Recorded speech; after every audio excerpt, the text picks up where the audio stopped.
ಅವರಿದ್ದಾರೆ. ಹಾಗೇನೆ ಶಿಕ್ಷಣ ವಿಭಾಗದ ಪ್ರಾಧ್ಯಾಪಕರು, ಮುಖ್ಯಸ್ಥರು ಮತ್ತು ಶಿಕ್ಷಣ ನಿಕಾಯದ ಡೀನರಾದ ಡಾಕ್ಟರ್ ಜಗನ್ನಾಥ್ ದಾಂಗೆ ಅವರಿದ್ದಾರೆ. ಹಾಗೆ ವ್ಯವಹಾರ ನಿರ್ವಹಣೆ ವಿಭಾಗದ ಮುಖ್ಯಸ್ಥರು, ಮಾನವ ಸಂಪನ್ಮೂಲ ವಿಭಾಗದ ಉಪಕುಲಸಚಿವರು, ಉದ್ಯೋಗ ಮಾಹಿತಿ ಕೋಶದ ಅಧಿಕಾರಿಯಾಗಿರುವ ಡಾಕ್ಟರ್ ಕೆ ಆರ್ ಮಂಜುನಾಥ್ ಅವರು ಸಹ ನಮ್ಮೊಡನೆ ಇದ್ದಾರೆ. ಸ್ನೇಹಿತರೆ, ಬನ್ನಿ ಈಗ ಮೊದಲಿಗೆ ನಾನು ಡಾಕ್ಟರ್ ಜಗನ್ನಾಥ್ ದಾಂಗೆ ಅವರ ಹತ್ರ ಹೋಗ್ತಾ ಇದ್ದೀನಿ.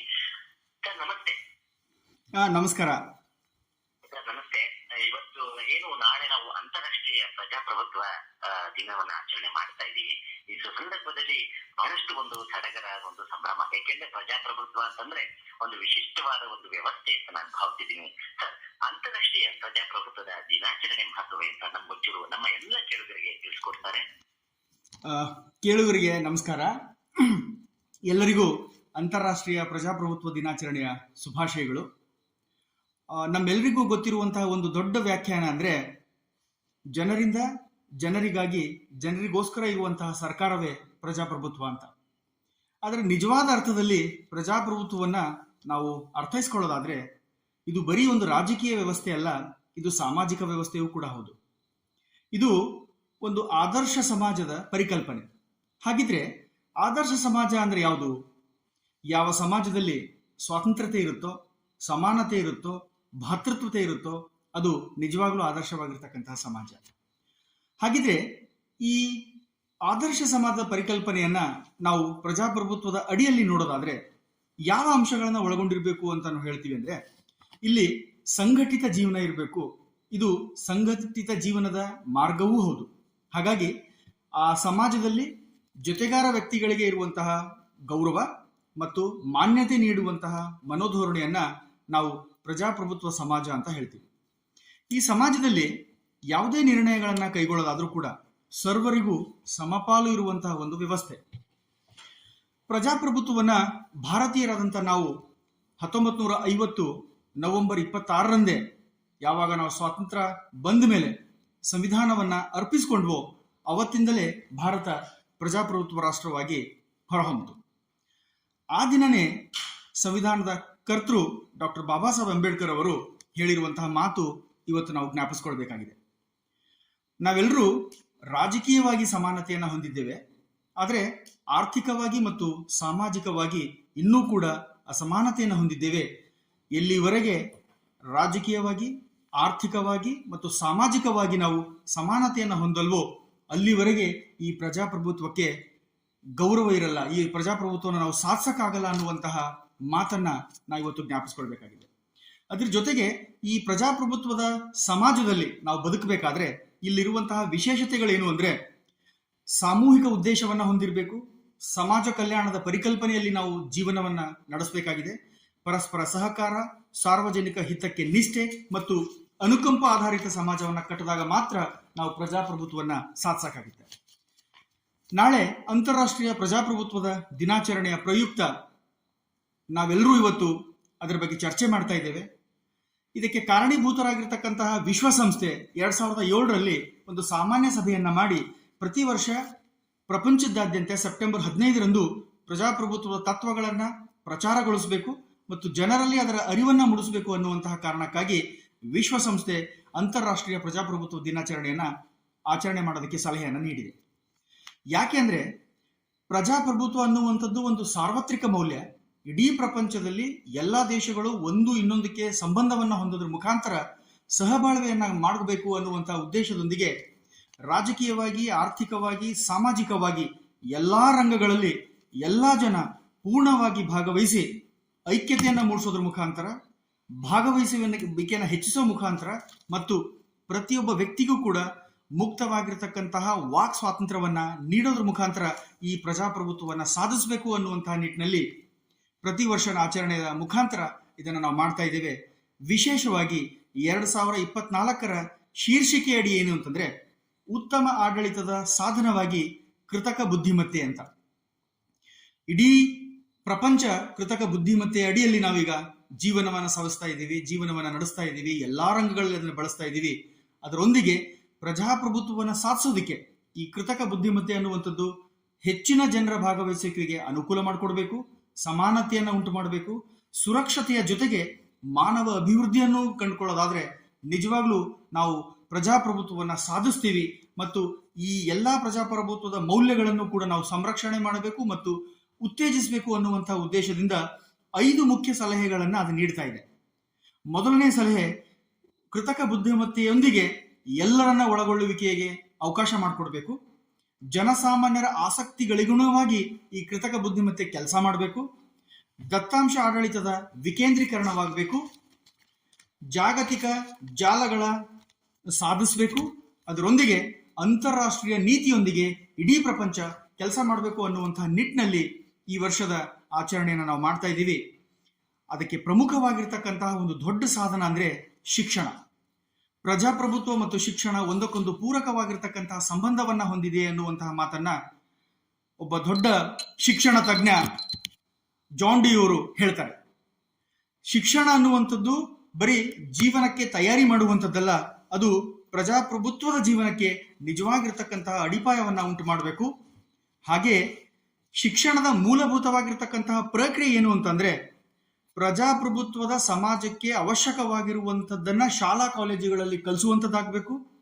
ವ್ಯಕ್ತಿಗಳು ಮೌಲ್ಯಗಳನ್ನ, ಕೌಶಲ್ಯಗಳನ್ನ, ಮನೋಧೋರಣೆಗಳ ಹೊಂದೋದ್ರ ಮುಖಾಂತರ ಆದರ್ಶ ಸಮಾಜಕ್ಕೆ ಪರಿಪೂರ್ಣ ರೀತಿಯಲ್ಲಿ ಅವರ ಅನುಭವಗಳ ಮುಖಾಂತರ ಕಲಿಕೆಯನ್ನು ಉಂಟು ಮಾಡಿಕೊಂಡು ವೈಚಾರಿಕ ಚಿಂತನೆಗಳನ್ನ ಬೆಳೆಸ್ಕೊಳ್ಳೋದ್ರ ಮುಖಾಂತರ ಸಮಸಮಾಜವನ್ನ ಕಟ್ಟೋದಕ್ಕೆ ಸಹಾಯ ಮಾಡಬೇಕು ಅನ್ನುವಂತಹ ನಿಟ್ಟಿನಲ್ಲಿ ಜಾನ್ ಡಿಯೋರು ಈ ಪ್ರಜಾಪ್ರಭುತ್ವದ ಮುಖಾಂತರ ಶಿಕ್ಷಣ ಅನ್ನುವಂಥದ್ದನ್ನ ಪ್ರತಿಪಾದಿಸ್ತಾರೆ.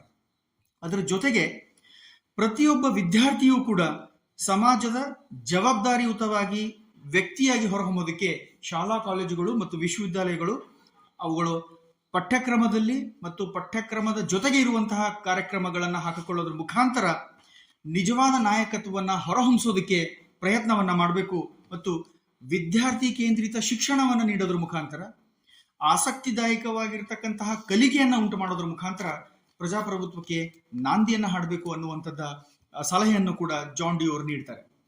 ಇಲ್ಲಿ ಶಿಕ್ಷಕರ ಜವಾಬ್ದಾರಿ ಏನಾಗಿರುತ್ತೆ ಅಂತಂದ್ರೆ, ಅವರು ಅನುಕೂಲಕರವಾಗಿರ್ತಕ್ಕಂತಹ ವಾತಾವರಣವನ್ನ ಉಂಟು ಮಾಡೋದೇ ಮುಖ್ಯವಾಗಿದೆ ಹೊರತು ಯಾವ ರೀತಿಯಾಗಿರ್ತಕ್ಕಂತಹ ಕಲಿಕೆಯನ್ನು ಉಂಟು ಮಾಡುವುದು ಆಗಿರಲ್ಲ. ಅದರ ಜೊತೆಗೆ ವಿದ್ಯಾರ್ಥಿಗಳು ಹಿಂದಿನ ಕಲಿಕೆಯ ಆಧಾರದ ಮೇಲೆ ಹೊಸ ಕಲಿಕೆಯನ್ನ ಹೇಗೆ ಉಂಟು ಮಾಡ್ಕೋಬೇಕು ಮತ್ತು ಸಮಸಮಾಜದ ಪರಿಕಲ್ಪನೆಯಡಿಯಲ್ಲಿ ಎಲ್ಲರಿಗೂ ಸಮಾನವಾಗಿರ್ತಕ್ಕಂತಹ ಅವಕಾಶವನ್ನ ನೀಡೋದ್ರ ಮುಖಾಂತರ ಒಬ್ಬರು ಇನ್ನೊಬ್ಬರ ಜೊತೆ ಸಮರ್ಪಕವಾಗಿರ್ತಕ್ಕಂತಹ ಚರ್ಚೆಯ ಮುಖಾಂತರ ಸಹಬಾಳ್ವೆಯನ್ನು ಹೊಂದೋದ್ರ ಮುಖಾಂತರ ಅಲ್ಲಿ ಕಲಿಕೆ ಆಗಬೇಕು ಅನ್ನುವಂಥದ್ದು ಜಾನ್ ಡಿಯೋರ ತತ್ವವಾಗಿದೆ. ಅದರ ಜೊತೆಗೆ ಸಮುದಾಯ ಅನ್ನುವಂಥದ್ದನ್ನು ನಾವು ನಿಜವಾದ ರೀತಿಯಲ್ಲಿ ಅರ್ಥ ಮಾಡ್ಕೊಳ್ಬೇಕಾದ್ರೆ ಅದು ಶಾಲೆಯಿಂದ ಮತ್ತು ಕಾಲೇಜುಗಳಿಂದ ಸಾಧ್ಯತೆ ಇದೆ. ಯಾಕೆಂದ್ರೆ ಶಾಲೆ ಕಾಲೇಜುಗಳು ನಿಜವಾದ ಅರ್ಥದಲ್ಲಿ ಸಮುದಾಯದ ಒಂದು ಪರಿಕಲ್ಪನೆಯನ್ನ ಅಥವಾ ಪ್ರತಿಫಲಿಸುವಂತಹ ಒಂದು ಅಂಶವನ್ನ ನಾವು ಶಾಲಾ ಕಾಲೇಜಲ್ಲಿ ನೋಡ್ತೇವೆ. ಹಾಗಾಗಿ ಅಂತಹ ಶಾಲೆ ಮತ್ತು ಕಾಲೇಜುಗಳಲ್ಲಿ ವಿಶೇಷವಾಗಿ ಪ್ರಯೋಗಾಲಯಗಳಾಗಿ ಹೊರಹೊಮ್ಮಬೇಕು.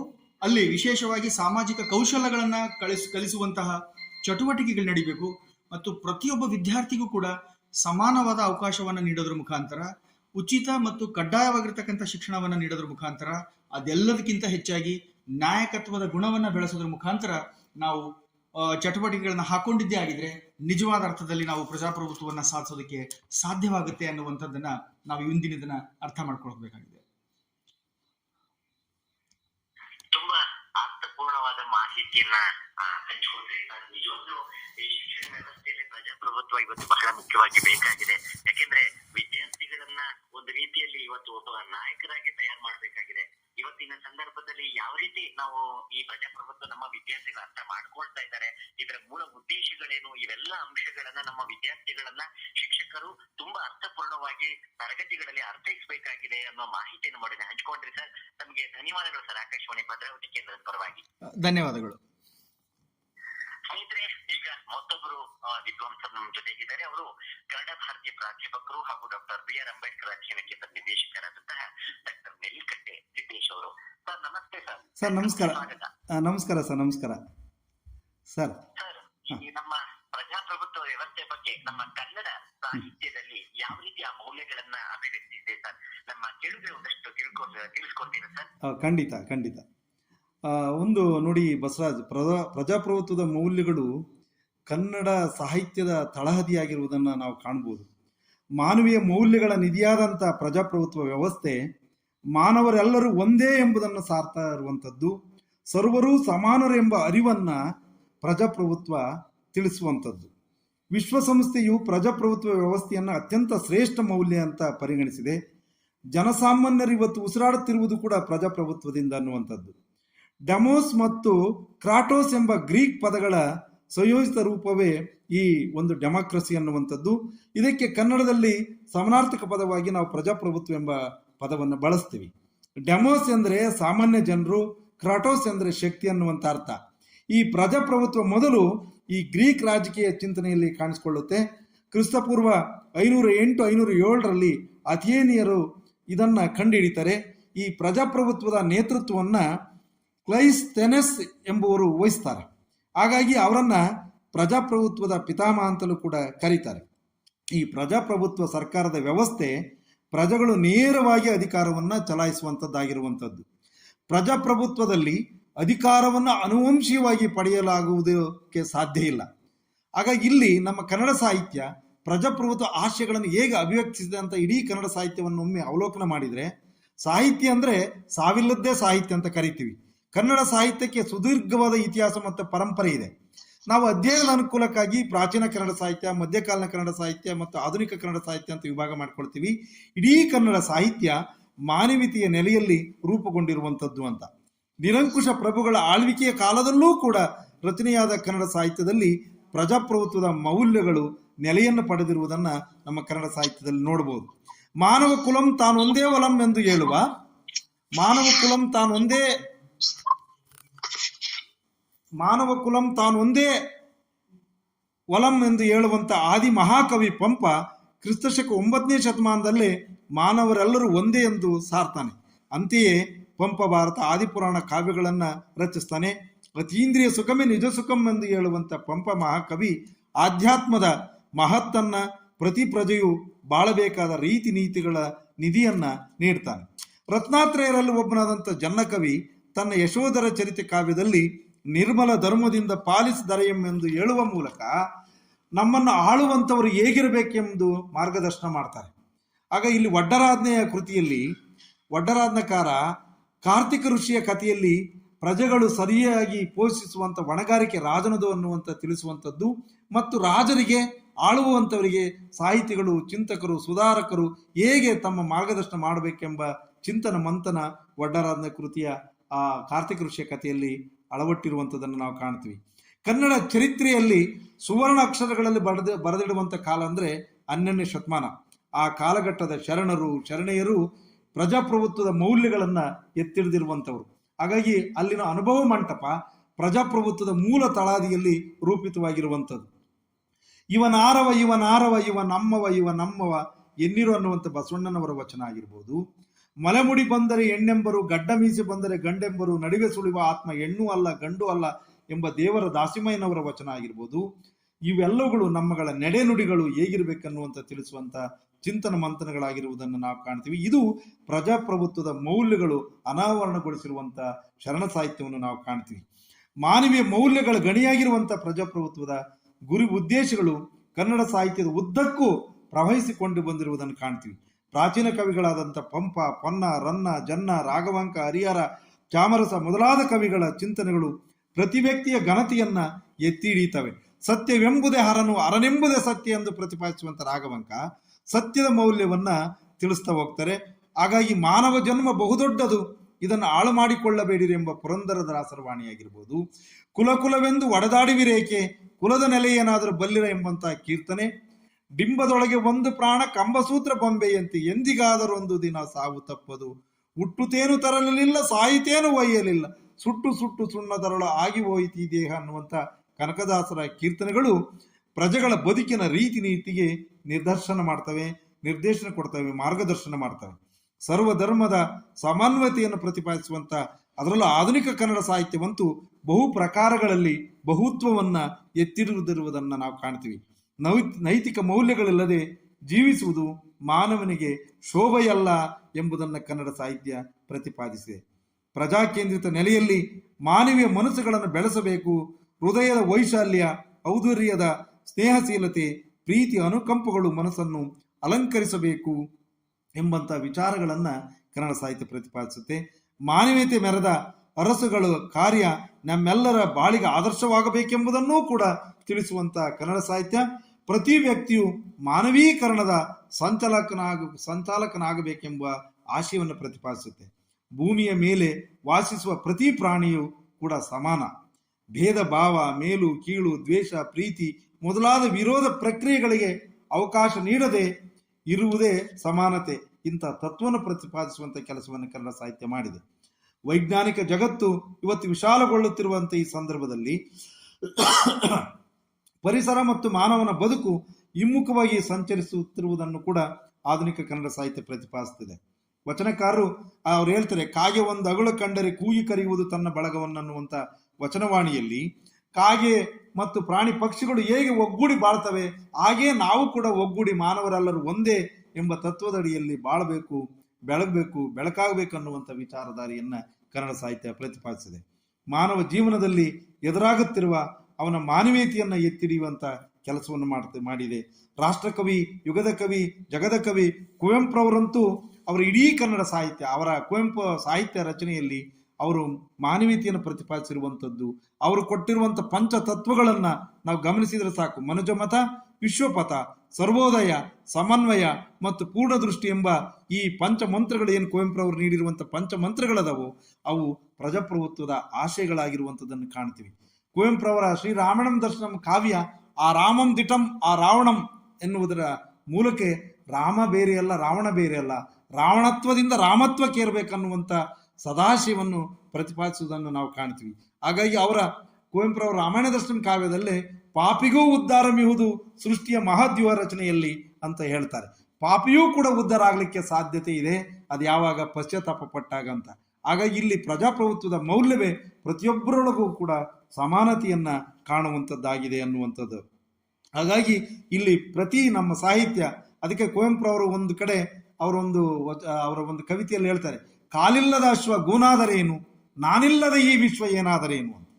ಹಾಗಾಗಿ ಪ್ರತಿಯೊಬ್ಬರಿಗೂ ಕೂಡ ತನ್ನದೇ ಆದಂಥ ಅಸ್ತಿತ್ವ ಇದೆ. ಆ ಅಸ್ತಿತ್ವಕ್ಕನುಸಾರವಾಗಿ ನಾವೆಲ್ಲರೂ ಒಗ್ಗೂಡಿ ಒಂದಾಗಿ ಬಾಳಬೇಕು. ಜೊತೆಗೆ ಎಲ್ಲರೂ ನನಗಾಗಿ, ನಾನು ಎಲ್ಲರಿಗಾಗಿ ಎಂಬ ಸಹಕಾರ ತತ್ವದ ಅಡಿಯಲ್ಲಿ ನಮ್ಮ ಬದುಕನ್ನು ರೂಪಿಸಿಕೊಂಡಿದ್ದೆ ಆದರೆ ನಮ್ಮ ಬದುಕು ಸಾರ್ಥಕವಾಗುತ್ತೆ ಅನ್ನುವಂಥದ್ದನ್ನು ನಮ್ಮ ಕನ್ನಡ ಸಾಹಿತ್ಯ ಪ್ರತಿಪಾದಿಸಿದೆ. ಆಧುನಿಕ ಕನ್ನಡ ಸಾಹಿತ್ಯದಲ್ಲಿ ಬರುವಂಥ ಮಾಸ್ತಿ, ಕುವೆಂಪು, ಬೇಂದ್ರೆ, ಗೋಕಾಕು, ಅನಂತಮೂರ್ತಿ ಎಲ್ಲರೂ ಇತ್ತೀಚಿನವರಿಗೆ ದೇವನೂರು ಮಹಾದೇವ್ ಅವರಿಗೆ, ಸಿದ್ಧಲಿಂಗಯ್ಯನವರಿಗೆ, ಚಂಪಾ ಅವರಿಗೆ, ಇವತ್ತಿನವರೆಗಿನ ಎಲ್ಲ ಕನ್ನಡ ಸಾಹಿತ್ಯದ ರಚನೆಗಳನ್ನು ನೋಡಿದರೆ ಮನುಷ್ಯರೆಲ್ಲರೂ ಒಗ್ಗೂಡಿ ಬಾಳಿ ಬೆಳಗಬೇಕು ಅನ್ನುವಂಥ ವಿಚಾರಧಾರೆಯನ್ನ ನಮ್ಮ ಮುಂದಿಡುತ್ತೆ. ಹಾಗಾಗಿ ಕುವೆಂಪುರವರೇ ಒಂದು ಕಡೆ ಹೇಳ್ತಾರೆ, ದೋಣಿ ಸಾಗಲಿ ದೂರ ತೀರವ ಸೇರಲಿ, ಬೀಸುಗಾಳಿಗೆ ಬೀಳು ತೇಳುವ ತೆರೆಯ ಮೇಗಡೆ ಹಾರಲಿ, ದೂರ ಬೆಟ್ಟದ ಮೇಲೆ ತೇಲುವ ಬಿಳಿಯ ಮೋಡವ ನೋಡದಿರಿ, ಅದನ್ನೇ ಓಲುತ್ತ ಅಂತೆ ತೇಲುತ್ತ ದೋಣಿಯ ಆಟವನ್ನಾಡಿರಿ, ನಾವು ಲೀಲಾ ಮಾತ್ರ ಜೀವರು, ನಮ್ಮ ಜೀವನ ಲೀಲೆಗೆ, ನಿನ್ನೆಗೆ, ಇಂದಿಗೆ, ಇರಲಿ ನಾಳೆಯೂ ನಾಳೆಗೆ ಅನ್ನುವಂತ ಹೇಳುವುದರ ಮೂಲಕ ಈ ಜೀವನವೆಂಬ ದೋಣಿ ಬಿಳಿ ಮೋಡವೆಂಬ ಮಹಾಶಕ್ತಿ ನೋಡಿಕೊಂಡು ಸಾಗಿ ಸಾರ್ಥಕವಾಗಿ ಬಾಳಿ ಎಂಬುದನ್ನ ಕಟ್ಕೊಡುತ್ತೆ. ಹಾಗೆ ಬೇಂದ್ರೆಯವರು ಒಂದು ಕಡೆ ಹೇಳ್ತಾರೆ, ಅನ್ನಕ್ಕೆ ಬಾಳಾಗಿ, ಕಾಮಕ್ಕೆ ಓಳಾಗಿ, ಮಾನಕ್ಕೆ ಹಾಳಾಗಿ, ಉಸಿರೆಳೆದು ಬಾಳೆಲ್ಲ ಬದುಕಲ್ಲ, ಜೀವಕ್ಕೆ ಉದ್ದೀಪನವಾದುದೇ ಜೀವನವು ಅನ್ನುವಂಥ ಬೇಂದ್ರೆಯವರ ಕವಿತೆಗಳಾಗಿರ್ಬೋದು, ಆಮೇಲೆ ಸಿದ್ಧಲಿಂಗಯ್ಯನವರ ಕವಿತೆಗಳಾಗಿರ್ಬೋದು, ಮಹಾದೇವನವರ ಕಥೆಗಳಾಗಿರ್ಬೋದು, ಚಂಪವರ ಕವಿತೆಗಳಾಗಿರ್ಬೋದು, ಅನಂತಮೂರ್ತಿಯವರ ಕಾದಂಬರಿಗಳಾಗಿರ್ಬೋದು, ಹಾಗಾಗಿ ಕಥೆಗಳಾಗಿರ್ಬೋದು, ಈ ಎಲ್ಲ ಇಡೀ ಕನ್ನಡ ಸಾಹಿತ್ಯ ನಾವೆಲ್ಲರೂ ಒಗ್ಗೂಡಿ ಬಾಳುವುದನ್ನ ತಿಳಿಸುತ್ತೆ ಮತ್ತು ಪ್ರಜಾಪ್ರಭುತ್ವದ ಮೌಲ್ಯಗಳಿಗೆ ಅನುಸಾರವಾಗಿ ನಾವು ಬಾಳನ್ನ ಹಸನಗೊಳಿಸಿಕೊಂಡು ಬದುಕಬೇಕು, ಎಲ್ಲರೂ ಒಂದಾಗಿ ಬದುಕಬೇಕು ಅನ್ನುವಂಥದ್ದನ್ನು ಚಿತ್ರಿಸುತ್ತೆ. ಹಾಗಾಗಿ ಇವತ್ತು ಅಂತಾರಾಷ್ಟ್ರೀಯ ಪ್ರಜಾಪ್ರಭುತ್ವ ದಿನಾಚರಣೆ ಸಾರ್ಥಕವಾಗಬೇಕನ್ನೋದಾದ್ರೆ ನಾವು ಕೂಡ ಅದೇ ರೀತಿಯಲ್ಲಿ ಅನುಸರಿಸಿ ಬಾಳಿದ್ದೆ ಆದರೆ ಆ ಅಂತಾರಾಷ್ಟ್ರೀಯ ಪ್ರಜಾಪ್ರಭುತ್ವ ದಿನಾಚರಣೆಗೆ ಒಂದು ಅರ್ಥ ಬರುತ್ತೆ. ಇಡೀ ಜಗತ್ತೇ, ಇಡೀ ವಿಶ್ವಸಂಸ್ಥೆಯೇ ಅದೊಂದು ಆದರ್ಶ ಪ್ರಜಾಪ್ರಭುತ್ವ ಅನ್ನುವಂಥದ್ದು ಹೇಳುತ್ತೆ. ಸಾಮಾನ್ಯನನ್ನು ಕೂಡ ಅಸಾಮಾನ್ಯವಾಗಿಸುವಂಥ ಶಕ್ತಿ ಯಾವುದಕ್ಕಿದೆ ಅಂದರೆ ಅದು ಪ್ರಜಾಪ್ರಭುತ್ವಕ್ಕಿದೆ. ಅಂತ ಪ್ರಜಾಪ್ರಭುತ್ವವನ್ನು ನಾವೆಲ್ಲರೂ ಹೃದಯ ತುಂಬಿ ಅನುಸರಿಸಿಕೊಂಡು ಬಂದಿದ್ದೇ ಆದರೆ ಇಡೀ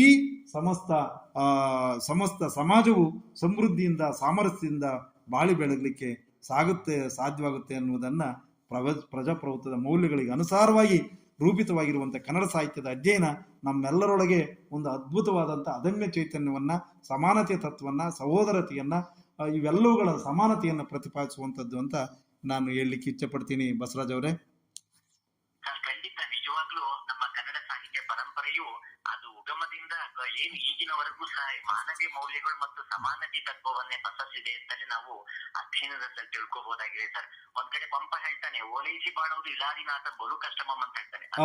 ನಿರಂಕುಶ ಪ್ರಭುತ್ವವನ್ನೇ ಬೇಡ ಅನ್ನುವ ರೀತಿಯಲ್ಲಿ ಅವನೆಲ್ಲೋ ಒಂದ್ ಕಡೆ ಅವನ ಅಸಮಾಧಾನವನ್ನು ವ್ಯಕ್ತಪಡಿಸ್ತಾನೆ. ಅವನೆಲ್ಲೋ ಒಂದ್ ಕಡೆಗೆ ಪ್ರಜಾಪ್ರಭುತ್ವದ ಕಡೆಗೆ ಒಲವನ್ನ ಇದ್ದಂತೆ ಕಾಣುತ್ತೆ ಅಲ್ವಾ ಸರ್ ಆ ಸಂದರ್ಭದಲ್ಲಿ? ಹೌದು ಹೌದು ಹೌದು ಸರ್, ಹೌದು ಹೌದು. ಆಮೇಲೆ ಬಸವಣ್ಣನವರು ಹೇಳ್ತಾರೆ ನೋಡಿ, ಬಸವಣ್ಣನವರ ಒಂದು ವಚನದಲ್ಲಿ ಎಷ್ಟು ಚೆನ್ನಾಗಿ ಹೇಳ್ತಾರೆ ಅಂದ್ರೆ, ಒಂದು ಇದು ಮಲವನ್ನು ಕೊಂದು ತಂದಡೆ ಅದನ್ನು ಕೊಳ್ಳಿಕ್ ಬರ್ತಾರೆ, ಅದೇ ನೆಲನಾಳುವ ಅರಸನನ್ನ ತಗೊಂಡು ಹೋದ್ರೆ ಯಾರು ಕೊಳ್ಳರಿಲ್ಲ, ಕಿಮ್ಮತ್ತಿಗೂ ಕೂಡ ಬೆಲೆ ಇಲ್ಲ ಅಂತ. ಅಂದ್ರೆ ಇರೋ ತನಕಲೇ ಬೆಲೆ, ಹೋದ್ಮೇಲೆ ಇದಕ್ಕೆ. ಹಾಗಾಗಿ ಇರುವಷ್ಟು ತನಕ ಎಲ್ಲರ ಜೊತೆಗೆ ಒಂದುಗೂಡಿ ಬಾಳುವಂಥದ್ದನ್ನ, ಪ್ರಜಾಪ್ರಭುತ್ವದ ಆಶಯಕ್ಕೆ ಅನುಸಾರವಾಗಿ ಬದುಕುವುದನ್ನು ಕನ್ನಡ ಸಾಹಿತ್ಯ ಕಲಿಸಿದೆ ಅನ್ನುವಂಥದ್ದು ಅಲ್ವಾ ಬಸವರಾಜು? ಎಸ್, ಖಂಡಿತ ಸರ್. ಒಳ್ಳೆ ಮಾಹಿತಿಯನ್ನ ಹಂಚಿಕೊಂಡ್ರಿ. ನಮ್ಮೆಲ್ಲ ಕೇಳುಗರು ತುಂಬಾ ಖುಷಿಯಾಗಿದ್ದಾರೆ ಅಂತ ಅಂದ್ಕೊಂಡಿದ್ದೀನಿ ಈ ಕಾರ್ಯಕ್ರಮದಲ್ಲಿ, ಸಂವಾದದಲ್ಲಿ. ಪ್ರಜಾಪ್ರಭುತ್ವ ಯಾಕೆಂದ್ರೆ ನಾಳೆ ಎಲ್ಲ ನಾವು ಸುಮಾರು ನಮ್ಮ ರಾಜ್ಯ ಸರ್ಕಾರ ಸುಮಾರು ಏನು ಬೀದರ್ನಿಂದ ಚಾಮರಾಜನಗರದವರೆಗೂ ಒಂದು ರ್ಯಾಲಿಯನ್ನು ಹಮ್ಮಿಕೊಂಡಿದೆ. ಅದು ಜಿಲ್ಲಾವಾರು ಇಂತ ಒಂದು